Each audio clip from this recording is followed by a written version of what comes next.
Hello നമസ്കാരം. Paras tea സ്പെറ്റ്സിലേക്ക് എല്ലാവർക്കും ഒരിക്കൽ കൂടി സ്വാഗതം. ഞാൻ രഞ്ജിത സഞ്ജയ്.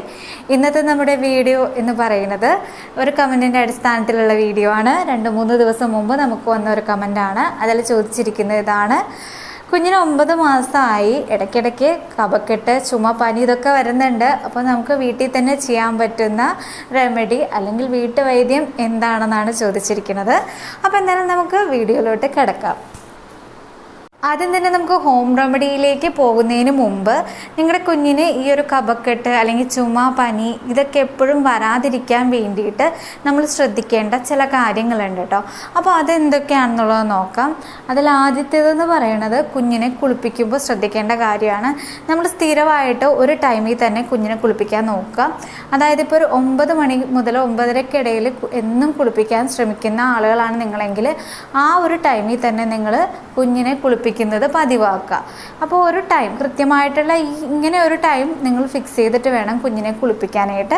അല്ലെങ്കിൽ ഇന്നൊരു 9 മണിക്ക് കുളിപ്പിച്ചു, നാളെ ഒരു 7 മണിക്ക് കുളിപ്പിച്ചു, മറ്റന്നാളൊരു 10 മണിക്ക് കുളിപ്പിച്ചു. ഇങ്ങനെയൊക്കെ വരുമ്പോൾ കുഞ്ഞുങ്ങൾക്ക് ചുമ, പനി, കഫക്കെട്ട് ഇതൊക്കെ വരാനായിട്ടുള്ള സാധ്യത കൂടുതലാണ്. അപ്പോൾ നിങ്ങൾ എന്തായാലും ഒരു കൃത്യമായിട്ടുള്ളൊരു ടൈം ഫിക്സ് ചെയ്തതിന് ശേഷം കുഞ്ഞിനെ കുളിപ്പിക്കുക. സ്ഥിരമായിട്ട് കുഞ്ഞിനെ ആ ഒരു ടൈമിൽ തന്നെ കുളിപ്പിക്കാനായിട്ട് നോക്കുക. പിന്നെ നിങ്ങൾ ശ്രദ്ധിക്കേണ്ട കാര്യം എന്ന് വെച്ച് കഴിഞ്ഞാൽ കുഞ്ഞിന് ഇമ്മ്യൂണിറ്റി പവർ കൂട്ടാനായിട്ട്, അല്ലെങ്കിൽ നമുക്ക് ഇപ്പോൾ മറ്റൊരാളിൽ നിന്നൊക്കെയാണല്ലോ ഈ ചുമയും പനിയൊക്കെ പകരുന്നത്, വേറൊരാൾ എടുക്കുമ്പോഴൊക്കെ ആണല്ലോ. അപ്പോൾ കുഞ്ഞിൻ്റെ ഇമ്മ്യൂണിറ്റി പവർ കൂട്ടാൻ വേണ്ടിയിട്ട് നമ്മൾ കുളിപ്പിക്കുന്ന സമയത്ത് കുറച്ച് തുളസിയില, അതുപോലെ തന്നെ തേങ്ങാപ്പാൽ ഇതൊക്കെ ഉപയോഗിക്കുന്നത് ഒരുപാട് നല്ലതാണ്. വെള്ളത്തിൽ നമുക്ക് തുളസിയില ഞെരടി പിഴിഞ്ഞ് ആ ഒരു നീര് ഒഴിച്ചതിന് ശേഷം കുഞ്ഞിനെ കുളിപ്പിക്കാം. മഞ്ഞൾപ്പൊടി ചേർത്തതിന് ശേഷം കുഞ്ഞിനെ കുളിപ്പിക്കാം. പിന്നെ അതുപോലെ തന്നെ നമുക്ക് തേങ്ങാപ്പാൽ കുഞ്ഞിനെ കുളിപ്പിക്കുമ്പോൾ കുഞ്ഞിൻ്റെ മേത്ത് അപ്ലൈ ചെയ്യുന്നത് ഒരുപാട് നല്ലതാണ്. അങ്ങനെ ചെയ്യുമ്പോൾ കുഞ്ഞിന് ഇമ്മ്യൂണിറ്റി പവർ കുറച്ചുകൂടി കൂടാനായിട്ടും ഉള്ള സാധ്യതയുണ്ട്. അപ്പോൾ ഇത്രയും കാര്യങ്ങൾ നമുക്ക് ചെയ്യാവുന്നത് തന്നെയല്ലേ ഉള്ളൂ. ഇനി നമ്മൾ ശ്രദ്ധിക്കേണ്ട കാര്യം എന്ന് വെച്ച് കഴിഞ്ഞാൽ, ഇനി നിങ്ങളുടെ വീട്ടിൽ ചുമ, പനി ഇങ്ങനെയൊക്കെ പിടിപെട്ടിരിക്കുന്ന ആളുകൾ ഉണ്ടെന്നുണ്ടെങ്കിൽ കുറച്ച് അത് മാറുന്നത് വരെ കുഞ്ഞിൽ നിന്ന് കുറച്ച് അകലം പാലിക്കുന്നതാണ് നല്ലത്. ഇപ്പോൾ അമ്മയ്ക്കാണ് വരുന്നതെങ്കിൽ തീർച്ചയായിട്ടും നമുക്കൊന്നും ചെയ്യാൻ പറ്റില്ല അല്ലേ, കുഞ്ഞിന് നമ്മൾക്ക് എടുത്തേ മതിയാവുള്ളൂ. അല്ലാത്ത മറ്റാര് തന്നെ ആണെങ്കിലും കുറച്ച് അകലം പാലിക്കുന്നത് ഒരുപാട് നല്ലതാണ് കേട്ടോ. പിന്നെ അതുപോലെ തന്നെയാണെങ്കിൽ നമ്മുടെ കുഞ്ഞുങ്ങളെപ്പോഴും നിലത്തൊക്കെ കളിക്കുന്നവരാണല്ലേ. അപ്പോൾ നമ്മൾ കുഞ്ഞുങ്ങളുള്ള വീടാണെങ്കിൽ തീർച്ചയായിട്ടും ജസ്റ്റ് ഒന്ന് തുടയ്ക്കാനായിട്ട് നോക്കുന്നത് നല്ലതായിരിക്കും. നിലം എപ്പോഴും പൊടിപടലങ്ങളൊന്നും ഇല്ലാണ്ട് ക്ലീനാക്കി ഇടുന്നത് ഒത്തിരി നല്ലതായിരിക്കും. പിന്നെ അതുപോലെ തന്നെ കുഞ്ഞിനെയും കൊണ്ട് അധികം പൊടിയുള്ള സ്ഥലങ്ങളിലേക്ക്, അധികം കാറ്റടി ഏൽക്കുന്ന സ്ഥലങ്ങളിലേക്കൊക്കെ പോകാതിരിക്കുക. അങ്ങനെ പോകുന്നു എങ്കിൽ അതിനനുസരിച്ചുള്ള വസ്ത്രം കുഞ്ഞിനെ ധരിപ്പിക്കാനായിട്ട് നിങ്ങൾ നോക്കേണ്ടത് അത്യാവശ്യമാണ്.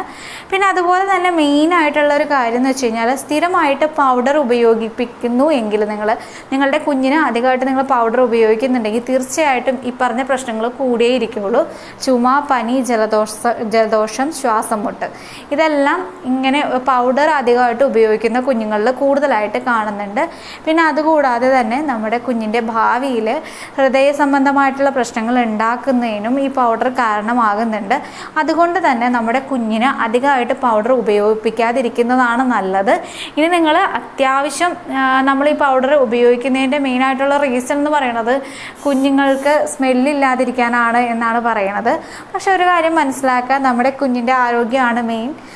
സ്മെല്ലിലൊന്നും വലിയ കാര്യമൊന്നുമില്ല. അപ്പോൾ നമ്മൾ കൃത്യമായിട്ട് കുളിപ്പിക്കുക, കുഞ്ഞിനെ ക്ലീനാക്കി ഇരുത്തുക, അത്രയും മാത്രം നിങ്ങൾ നന്നായിട്ട് ശ്രദ്ധിച്ചാൽ മതി.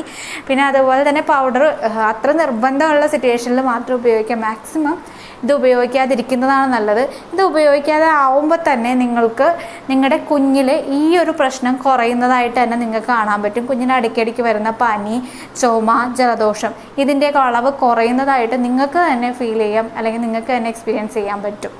അപ്പോൾ എന്തായാലും ഇതൊക്കെ നമ്മൾ മെയിനായിട്ട് ശ്രദ്ധിക്കുക കേട്ടോ. ഇനി നമുക്ക് കുഞ്ഞിന് ചുമ, പനി, ജലദോഷം ഇതൊക്കെ വരുമ്പോൾ വീട്ടിൽ തന്നെ എന്തെല്ലാം കാര്യങ്ങൾ ചെയ്യാം എന്നുള്ളതാണ് ഇനി പറയാൻ പോകുന്നത്.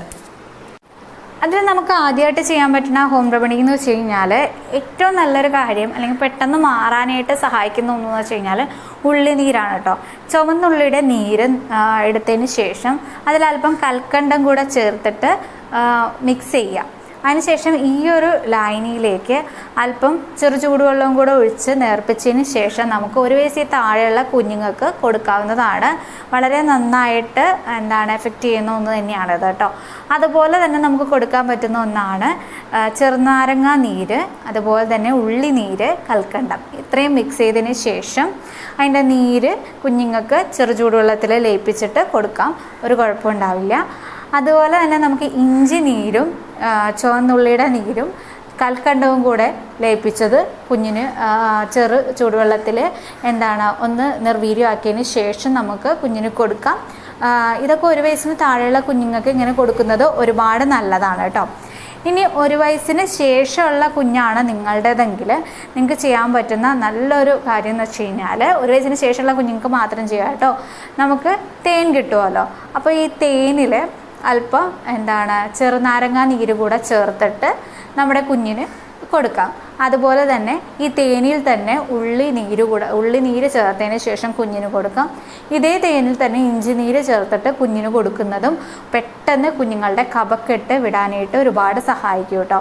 പിന്നെ അതുപോലെ തന്നെ നമുക്ക് ചെയ്യാൻ പറ്റണ, പനിയൊക്കെ നമ്മുടെ കുഞ്ഞിനുണ്ടെങ്കിൽ നമുക്ക് ചെയ്യാൻ പറ്റുന്ന കാര്യം എന്ന് വെച്ച് കഴിഞ്ഞാൽ, കുഞ്ഞിൻ്റെ നെറ്റി, അതുപോലെ തന്നെ കൈയുടെ ഉള്ള്, അതുപോലെ തന്നെ കാലിൻ്റെ ഉള്ളനടി, ഇതൊക്കെ നമുക്കൊരു ചെറിയ തണുത്ത തുണി ഉപയോഗിച്ച്, തണുത്ത വെള്ളത്തിൽ മുക്കിപ്പിഴിഞ്ഞ തുണി ഉപയോഗിച്ച് ഇടയ്ക്കിടയ്ക്ക് തുടച്ചു കൊടുക്കാം.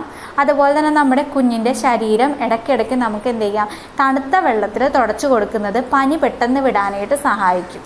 അതുപോലെ തന്നെ നമ്മുടെ കുഞ്ഞിനെ നമുക്ക് ഈ ഒരു കഫക്കെട്ട് അല്ലെങ്കിൽ തുമ്മൽ ഇതൊക്കെ ഉണ്ടെങ്കിൽ പെട്ടെന്ന് മാറാനായിട്ട് ചെയ്യണ കാര്യം എന്ന് വെച്ച് കഴിഞ്ഞാൽ, കുഞ്ഞുറങ്ങുന്ന സമയത്ത് കുഞ്ഞിൻ്റെ കാലിൻ്റെ ഉള്ളം കാലിൽ ചെറുതായിട്ട്, വളരെ മൈൽഡായിട്ട് വിക്സ് പുരട്ടിട്ട് ഒന്ന് സോക്സ് ഇട്ട് കൊടുക്കുക കേട്ടോ.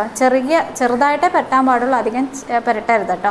അപ്പോൾ അങ്ങനെ പുരട്ടി കൊടുക്കുകയാണ് എങ്കിൽ, എന്നിട്ട് സോക്സ് ഇട്ട് കൊടുക്കണം.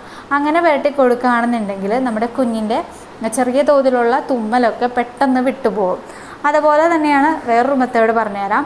നമുക്ക് നമ്മുടെ കുഞ്ഞിന് ചുവന്നുള്ളി ഉണ്ടല്ലോ, ഈ ചുവന്നുള്ളിയുടെ ആ ഒരു സ്മെല്ലുണ്ടാവും, ഒരു കുത്തലുണ്ടാവും, ഇതിനൊരു സ്മെല്ലുണ്ടാവും. നമുക്ക് അത് ശ്വസിക്കുമ്പോൾ തന്നെ അറിയാനായിട്ട് സാധിക്കുമല്ലോ.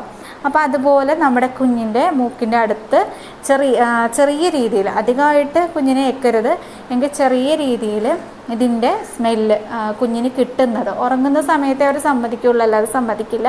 ഇങ്ങനെ സ്മെല്ല് അടുപ്പിക്കുന്നത് നല്ലതാണ്. കുഞ്ഞിന് ഇങ്ങനെയുള്ള തുമ്മൽ പെട്ടെന്ന് മാറാനായിട്ട് സഹായിക്കുന്ന ഒന്ന് തന്നെയാണ്.